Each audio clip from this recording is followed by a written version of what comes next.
नमस्कार दोस्तों, GGS academy की अगली वीडियो में आपका बहुत बहुत स्वागत है। इस वीडियो में आगे बढ़ने से पहले मैं आपसे रिक्वेस्ट करूंगी कि अगर आपको मेरा कंटेंट पसंद आता है, मेरे समझाए हुए कॉन्सेप्ट्स आपको पसंद आते हैं, तो प्लीज़ मेरी वीडियोस को लाइक एंड शेयर करना बिल्कुल नहीं भूलिए। और अगर आप मेरे चैनल पर नए हैं तो मेरे चैनल को सब्सक्राइब कर दीजिए, बेल आइकन को प्रेस कर दीजिए, जिससे मैं आने वाली अगली वीडियोज़ की नोटिफिकेशन आपको तुरंत मिलती रहें। तो ज़्यादा टाइम नहीं वेस्ट करते हुए चलिए शुरू करते हैं आज का वीडियो। आज की वीडियो का टॉपिक है गुणनखंड एवं गुणज पर सवाल। इस प्लेलिस्ट की पिछली वीडियो में मैंने डिस्कस किया था गुणनखंड एवं गुणज के बारे में, तो इस अगली वीडियो में हम डिस्कस कर लेते हैं उसी टॉपिक पे बेस्ड कुछ सवाल। ठीक है, तो यहाँ पे पहला क्वेश्चन लिखा हुआ है 9 तथा 7 दोनों का एक उभयनिष्ठ गुणज ए है। यह संख्या 1200 तथा 1300 के बीच में है। संख्या ए क्या है? ये JNVST 2018 में पूछा गया प्रश्न है। ठीक है, तो इस वीडियो में सारे ही क्वेश्चंस मैंने वही लिए हैं जो पिछले सालों में पूछे गए हैं। ठीक है,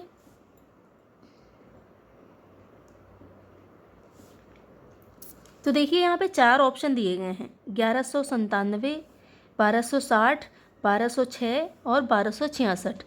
तो हमें देखना है 9 और 7 का उभयनिष्ठ गुणज। उभयनिष्ठ गुणज मतलब कॉमन फैक्टर। ठीक है, जो इन दोनों का गुणज हो। गुणज मतलब जो उस संख्या की टेबल में आए। ठीक है, इसका मतलब जो 9 तथा 7 दोनों की ही टेबल में आए। ठीक है, तो यहाँ पे एक चीज़ और यहाँ पे गिवन है हमें, 1200 और 1300 के बीच में है। तो सबसे पहले हम देखिए, ऐसे तो 1200 और 1300 के बीच में 9 और 7 से विभाजित होने वाली बहुत सारी संख्याएं होंगी, लेकिन हमें ये पता करना है कि इन चारों में से कौन सा सही है। ठीक है, तो इन चारों में से सबसे पहले ये छांट लेते हैं, जो 1200 और 1300 के बीच में नहीं है वो है ऑप्शन ए। ये 1197 है, ये 1200 से कम है। ठीक है, तो ये तो पहले ही कट हो जाएगा। बाकी बची 3 ऑप्शन में से हम पहले देखिए डिवाइड कर लेते हैं 9 और 7 दोनों से ही कौन सा दोनों से विभाजित हो रहा है। ये तीनों ही संख्याएं 1200 और 1300 के बीच में आ रही हैं। ठीक है, तो इन तीनों में से जो संख्या 9 और 7 से दोनों से विभाजित हो रही होगी वही होगी इसका सही उत्तर। ठीक है, तो विभाजित कर लेते हैं 9 से। यहाँ पे 1260 ले लेते हैं, ऑप्शन बी पहला है। ये 9 से जब भाग देंगे तो 9 एकम 9, बचा 3 6, ये 9 चौके 36, 0 0 और ये 0 फिर उतार लेंगे तो 9 0 0, ये हो जाएगा 0। ठीक है, तो इसका मतलब यहाँ पे शेषफल 0 बचा है। इसका मतलब ये जो 1260 है ये 9 से पूरी तरह विभाजित हो गई। अब देख लेते हैं हम 7 से इसको विभाजित करके 1260 को।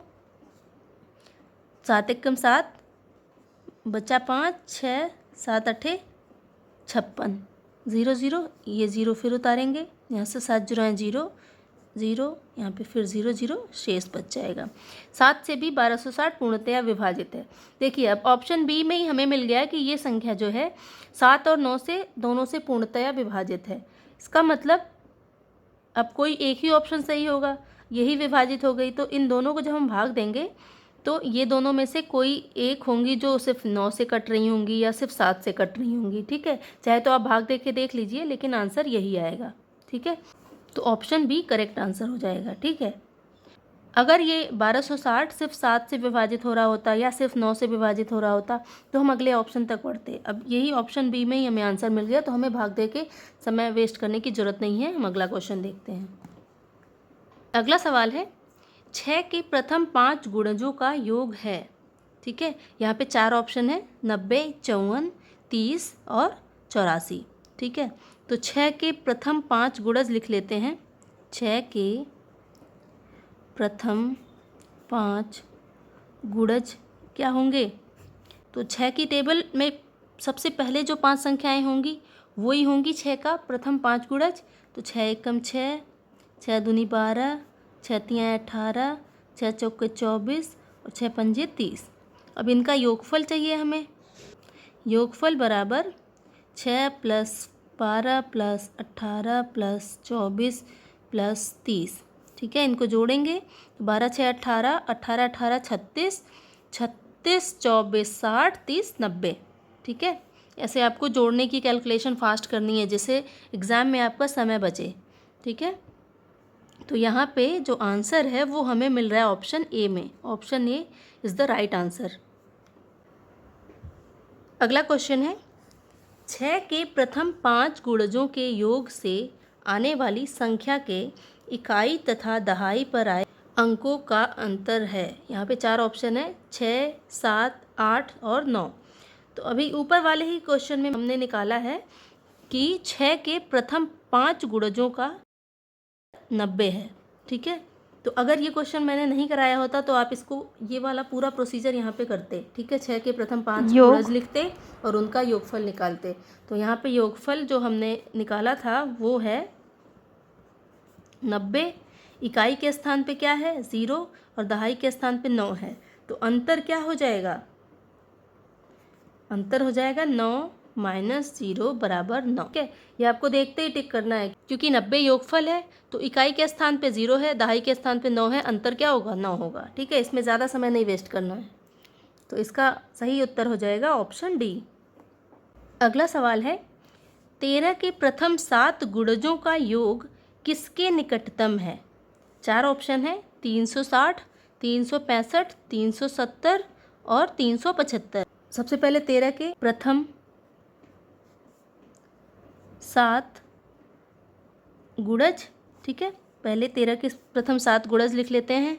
वो होगा 13 की टेबल, 13 एकम 13, 13 दूनी 26, 13 तियाँ 39, 13 चौके 52, 13 पंजे 65, 13 छक्के 78, 13 छक्के 78, 13 सत्ते 91।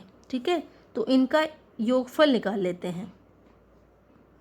योगफल बराबर 13 + 26 + 39 + 52 + 65 + 78 + 91। ठीक है, तो जोड़ लीजिए इनको। 3 6 9 9 18, 2 20, 5 25, 8 33, 1 34 के 4 हासिल बचा 3। ठीक है, फिर 3 हासिल जोड़ के 3 1 4, 2 6, 3 9, 5 14, 26 7, 27 9 36। ठीक है, तो ये आ गया योगफल 364। अब इसमें से मिला लीजिए कि ये 364 जो आया है वो किसके सबसे निकटतम है। निकटतम मतलब किसके सबसे करीब है।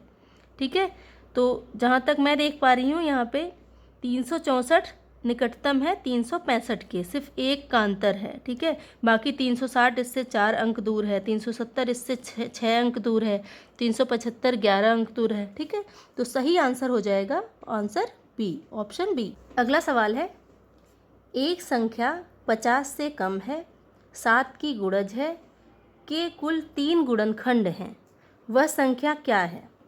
तो देखिए यहाँ पे क्वेश्चन में किसी एक संख्या के बारे में कुछ जानकारियाँ दी गई हैं। ठीक है, और हमें बताना है कि वह संख्या क्या है इन जानकारियों के आधार पर। ठीक है, तो 4 ऑप्शन है, 14 42 49 और 70, 14 42 49 एंड 70। ठीक है, तो भाई देखिए पहली जानकारी अगर हम कंसीडर करें 50 से कम है और चारों ऑप्शंस को देखें तो जो ऑप्शन डी है वो फॉलो नहीं कर रहा है, ये 70 है जो कि 50 से अधिक है। ठीक है, तो इसका मतलब ये वाला ऑप्शन पहले ही कट हो जाएगा, ये ऑप्शन हो ही नहीं सकता क्योंकि पहली ही इन्फॉर्मेशन जो दी गई है वो यहाँ पे फुलफ़िल नहीं हो रही है। दूसरा है 7 की गुणज है। अब बाकी बचा तीनों ऑप्शन लेके चलेंगे, यहाँ पे देख सकते हैं कि तीनों ही 7 की गुणज हैं। ठीक है, 7 दूनी 14, 7 छक्के 42, 7 सत्ते 49। अगला इन्फॉर्मेशन है जो अगली जानकारी है उसके अनुसार के कुल 3 गुणनखंड हैं। जो पहली और दूसरी जानकारी है उसके हिसाब से ये तीनों ही ऑप्शन ए बी और सी आ रहे हैं। ठीक है, तो अब तीसरी जानकारी के हिसाब से देखते हैं कि कौन सा यहाँ पे ऑप्शन सही बैठ रहा है। ठीक है, तो तीसरी जानकारी है के कुल 3 गुणनखंड है, तो इन तीनों ही संख्याओं का गुणनखंड लिखेंगे। तो 14 के गुणनखंड हो जाएंगे 1 2, 3 से नहीं कटेगा, 4 से नहीं कटेगा, 5 से नहीं कटेगा, 6 से नहीं कटेगा, 7 और 7 दूनी 14 है। फिर अब अगला ही हो जाएगा ये 14, क्योंकि 7 दूनी 14। फिर अब कोई एक ऐसी संख्या नहीं होगी जिसका 3 में मल्टीप्लाई करके 3 या 3 से अधिक मल्टीप्लाई करके 14 आए, क्योंकि 7 दूनी 14। अब उसके बाद 7 से सारी संख्याएं बड़ी ही होंगी, ठीक है। तो अगला 14 ही हो जाएगा। दूसरी संख्या है 42, तो इसके गुणनखंड होंगे 1, 2, 3, 6, 7, 14, 21 और 42 खुद, ठीक है। अगला है 49, तो 49 के गुणनखंड होंगे 1, 2 से कटेगा नहीं, 3 से कटेगा नहीं, 4 से कटेगा नहीं, 5 से कटेगा नहीं। अब ध्यान लगाइएगा, तो अगला गुणनखंड 7 आएगा। उसके बाद ये भाई 2 से नहीं कट सकता, तो किसी के दूनी नहीं होगा। 7 सते 49 है, उसके बाद से ये सिंपल 49 खुद का ही गुणनखंड होता है। चाहे तो आप लिख के सोच के देख लीजिएगा। 49 के कुल 3 ही गुणनखंड हैं जो कि 50 से कम है। तो यहाँ पे सही उत्तर क्या हो जाएगा? ऑप्शन सी 49, ठीक है। अगला सवाल है 37,800 का अभाज्य गुणनखंड क्या है, ठीक है। तो सबसे पहले मैं आपको एक कंसेप्ट बता दूं, अभाज्य गुणनखंड सिर्फ भाज्य संख्याओं का होगा। सबसे छोटी अभाज्य संख्या है 2, उसके बाद 3, उसके बाद 5, उसके बाद 7, फिर अगला है 11, 13, 17, 19, ऐसे ऐसे करके अभाज्य संख्याएं हैं, ठीक है। काउंट करके मुझे बताइएगा कमेंट सेक्शन में कि 1 से लेके 100 तक में टोटल कितनी अभाज्य संख्याएं हैं, ठीक है। तो अभाज्य गुणनखंड इस संख्या का शुरू करते हैं। अभाज्य गुणनखंड मतलब कोई भी भाज्य संख्या कुछ अभाज्य संख्याओं का गुणा करके बनती है, ठीक है। तो ये एक भाज्य संख्या है 37,800। इसका अभाज्य गुणनखंड करने के लिए हम 2 लाइन खींचेंगे सबसे पहले, ठीक है। 2 लाइन खींच दिया ऐसे। अब ये सबसे छोटी अभाज्य संख्या किससे कटेगा, किससे पूर्णतया विभाजित होगा, वो यहाँ पर लिखेंगे। तो सबसे छोटी अभाज्य संख्या है 2, ठीक है। तो 2 से काटिए, 2 1 कम 2, 2 8 16, 2 9 18, 0 0। अब ये किस छोटी से छोटी अभाज्य संख्या से कटेगा? फिर 2 है, तो 2 9 18, 2 चौके 8, 2 पंजे 10, 0। अगेन एक लाइन खींचेंगे, 2 चौके 8, 2 सत्ते 14, 2 दूनी 4, 2 पंजे 10, ठीक है। अब देखते हैं कि ये सबसे छोटी से छोटी किस अभाज्य संख्या से कटेगा। तो इसके बाद 2 से जस्ट बड़ी अभाज्य संख्या 3 है। तो 3 से विभाज्यता का नियम अगर आप याद करेंगे तो होता है, अगर किसी संख्या के अंकों का योग 3 से पूर्णतया विभाज्य है, इसका मतलब वो संख्या भी 3 से पूर्णतया विभाज्य है। तो इस संख्या के अंकों का योग देखते हैं, 4 7 11, 2 13, 5 18, ठीक है। 18 जो है 3 से पूर्णतया विभाज्य है, इसका मतलब ये भी 3 से पूर्णतया विभाज्य होगी। यहाँ पे लिख देंगे 3, 3 1 कम 3, 1 7 17, 3 पंजे 15, 2 2 22, 3 सत्ते 21, 1 5 15, 3 पच्चे 15, ठीक है। ये लिख लिया आपने इसका भागफल। अब फिर से इसकी संख्या के अंकों का योग जोड़िए। तो ये है कि 5 1 6, 7 13, 5 18, अगेन 18 आ रहा है। फिर यहाँ पे 3 लिख सकते हैं, 3 पच्चे 15, 3 दूनी 6, 3 पच्चे 15। फिर से 3 से विभाजिता का नियम के लिए अंकों का योग करेंगे, 5 5 10, 2 12, 3 से 12 कटेगा, तो यहाँ पे लिख देंगे 3, 3 1 के 3, 2 2 22, 3 7 21, 3 पच्चे 15, ठीक है। अगेन जोड़िए, 7 5 12, 1 13। अब ये 13 आ रहा है अंकों का योग 175 के, तो वो 3 से नहीं कटेगा, इसका मतलब ये 3 से नहीं कटेगा पूर्णतया। तो यहाँ पे अगली अभाज्य संख्या होती है 5, ठीक है। तो 5 से विभाजिता का नियम के लिए इकाई का अंक देखते हैं कि इकाई के अंक पे 0 अथवा 5 है कि नहीं। यहाँ पे 5 है, इसका मतलब ये 5 से पूर्णतया विभाज्य होगा। तो 5 यहाँ लिख देंगे, 5 3 15, 2 5 25, 5 पच्चे 25, ठीक है। अभी भी ये 5 से कटेगा, 5 7 35, ये 7 है। अगली अभाज्य संख्या भी 7 है, तो यहाँ पे लिख देंगे 7, 7 एकम 7। ठीक है, तो इस प्रकार से 37,800 का अभाज्य गुणनखंड बराबर हो जाएगा, इन सभी संख्याओं को गुणा करके लिख दीजिए, 2 गुणा 2 गुणा 2 गुणा 3 गुणा 3 गुणा 3 गुणा 5 गुणा 5 गुणा 7। ठीक है, तो ये हो जाएगा इस 37,800 संख्या का अभाज्य गुणनखंड। किस ऑप्शन में है? ये हमें मिल रहा है ऑप्शन बी में, तो ऑप्शन बी सही उत्तर हो जाएगा। अगला सवाल है, निम्न में से 316 का कौन गुणनखंड नहीं है? ये जेएनवी 2002 में आया हुआ प्रश्न है। अभी तक जितने भी मैंने क्वेश्चन कराए हैं सारे प्रीवियस ईयर क्वेश्चन पेपर में आए हुए हैं। ठीक है, तो चलिए इस क्वेश्चन को सॉल्व करते हैं। 316 का कौन सा गुणनखंड नहीं है? इन चारों ऑप्शन में से कौन सी संख्या 316 का गुणनखंड नहीं है? तो गुणनखंड नहीं है, इसका मतलब इस संख्या से पूर्णतया विभाजित नहीं होगी। तो इन चारों ऑप्शन से 316 में भाग दे के देख लेंगे, क्योंकि एक किसी भी संख्या का गुणनखंड होता है। ठीक है, तो एक को छोड़ दीजिए, बाकी पहले आप छोटी संख्याओं में देखिए। इस तरीके के सवालों में जिसमें बड़े बड़े संख्याएं हैं, ये 79 भी बड़ा है, 158 भी बड़ा है, तो पहले छोटी संख्या से भाग दे के देख लीजिए, क्योंकि छोटी संख्या से भाग देना आसान होगा। और अगर हो सकता है कि इसी संख्या से भाग देने पे वो पूर्णतः विभाजित ना हो, तो यही ऑप्शन करेक्ट हो जाएगा। ठीक है, 8 से भाग दीजिए, 8 चौके 32, 8 तियाँ 24, 24, 11 में से 4 गया 7, ठीक है 6, तो 8 9 72, यहाँ पे 4 शेष बच रहा है, इसका मतलब 316 8 से पूर्णतया विभाजित नहीं हो रही है, कुछ शेषफल बच रहा है। तो वही क्वेश्चन में पूछा है कि कौन सा गुणनखंड नहीं है, तो सही उत्तर क्या हो जाएगा? Option D 8। ठीक है, आप पहले इसको जब भाग दे के देखते तो आप देख सकते थे 316 में अगर 158 का भाग देंगे तो ये 2 बार जाएगा, 158 दूनी 316 होता है। ठीक है, 2 8 16, 2 5 10, 1 11 और 2 1 2 1 3। ठीक है, तो यहाँ पे शून्य शेषफल बच रहा है, इसका मतलब 316 का गुणनखंड 158 है। उसी तरीके से जब 79 से भाग देंगे तो आप देखेंगे कि ये 4 बार कटेगा, 4 9 36 के 6, 4 7 28, 3 31। ठीक है, तो यहाँ भी शेषफल 0 आएगा। ठीक है, इसका मतलब हम कह सकते हैं कि जो 8 है वो 316 का गुणनखंड नहीं है। सही उत्तर ऑप्शन डी 8। 4 की घाते 11 गुणे 7 की घाते 5 गुणे 11 की घाते 3 के अभाज्य गुणनखंडों की संख्या कितनी है? ठीक है, तो सबसे पहले लिख लेते हैं इसको, 4 की घाते 11 गुणे 7 की घाते 5 गुणे 11 की घाते 3।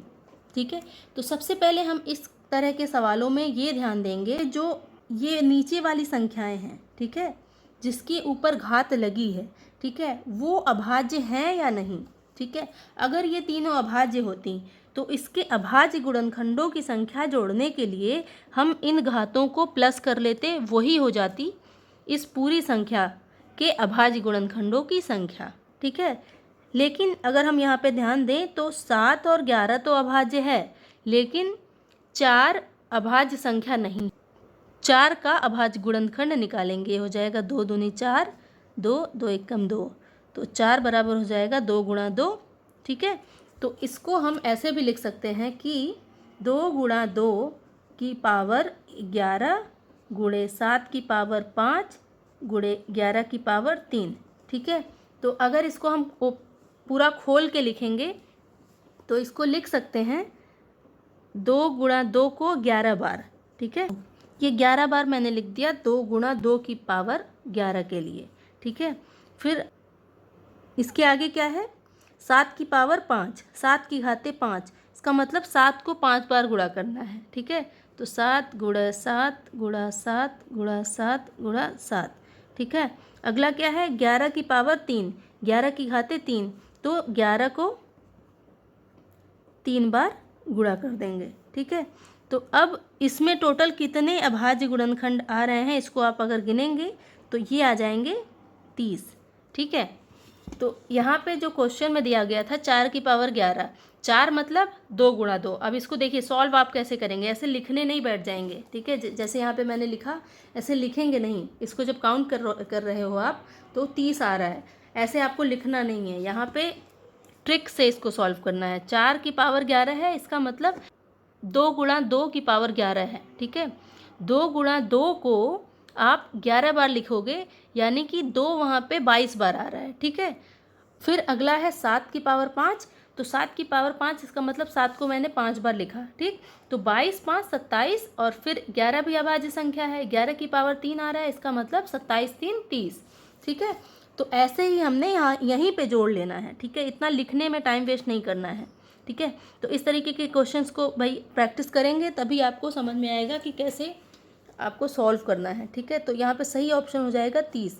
4 यहाँ पे भाज्य संख्या थी, इसलिए मैंने इसको अभाज्य संख्याओं में तोड़ा था। 4 को 2 गुणा 2 लिखा था और 2 गुणा 2 की पावर 11 लिखा था। अगला सवाल है 30 के सभी गुणनखंड कितने होंगे। यहाँ पे हमें बतानी है 30 के गुणनखंडों की संख्या। ठीक है, यहाँ पे 4 ऑप्शन दिए गए हैं, 6 9 10 और 11। ठीक है, 30 के गुणनखंडों की संख्या लिखनी है। बहुत ही सिंपल सवाल है। 30 के गुणनखंड क्या होंगे, 30 के गुणनखंड होंगे 1 2 3, 4 से नहीं कटेगा, 5 से कटेगा, 6 5 छक्के 30, 6 पजे 30, 7 से नहीं कटेगा, 8 से नहीं कटेगा, 9 से नहीं कटेगा, 10, इसके बाद 15, इसके बाद 30। तो यहाँ पे गिन लीजिए 1 2 3 4 5 6 7 8, ये ऑप्शन 8 है। तो यहाँ पे 30 के गुणनखंडों की संख्या कितनी आ गई, 8। तो यहाँ पे सही उत्तर क्या हो जाएगा, ऑप्शन ए। अगला सवाल है 40 से छोटे 5 के गुणजों की संख्या। तो हमने 5 के गुणजों की संख्या बतानी है जो कि 40 से छोटे हैं। ठीक है, 5 के गुणज मतलब 5 की टेबल। ठीक है, तो 40 5 से कितनी बार जाएगा, 8 बार। 40 से छोटा चाहिए तो 5 सत्ते 35, तो 5 के 7 बार पहाड़ा, इसका मतलब 40 से छोटे 5 के कितने गुणज हैं, 7 गुणज हैं। ठीक है, आप उन गुणजों को यहाँ पे लिख लीजिए। 5 के गुणज जो 40 से छोटे हैं। ठीक है, ये हैं 5 10 15 20 25 30 और 35। तो इनको जब काउंट करेंगे तो भी 7 आएगा। ठीक है, आप इजीली इन गुणजों को लिखे बिना ही सिर्फ सोच के कि 5 सत्ते 35 होता है, 40 से कम होगा। ठीक है, 5 सत्ते 35, इसका मतलब 7 गुणज होंगे 5 के जो 40 से कम है। ठीक है, तो सही उत्तर यहाँ पे आप सी पे टिक करेंगे, ऑप्शन सी 7। ठीक है, तो इस वीडियो में बस इतना ही। उम्मीद है आपको मेरा समझाया हुआ सारा क्वेश्चन समझ में आ गया होगा। ठीक है, तो ऐसे ही और भी क्वेश्चंस की प्रैक्टिस कीजिए। ठीक है, अनसॉल्व क्वेश्चन जो दिए होंगे आपके बुक्स में वो प्रैक्टिस कीजिए। प्रीवियस ईयर के और भी क्वेश्चंस प्रैक्टिस कीजिए। जो क्वेश्चन आपको नहीं समझ में आया है आप उनको कमेंट करके मेरे से पूछ सकते हैं, मैं उन क्वेश्चंस की अलग वीडियो बना के आपको दूंगी। ठीक है, तो अगर आपको ये वीडियो अच्छी लगी हो तो आप इस वीडियो को अपने फ्रेंड्स में, फैमिली में और स्पेशली उन बच्चों को शेयर करना नहीं भूलिए जो बच्चे नवोदय विद्यालय प्रवेश परीक्षा की तैयारी कर रहे हैं, जो नवोदय विद्यालय में पढ़ाई के लिए इच्छुक हैं। ठीक है, तो मिलेंगे अगली वीडियो में अगले टॉपिक के साथ। Thank you.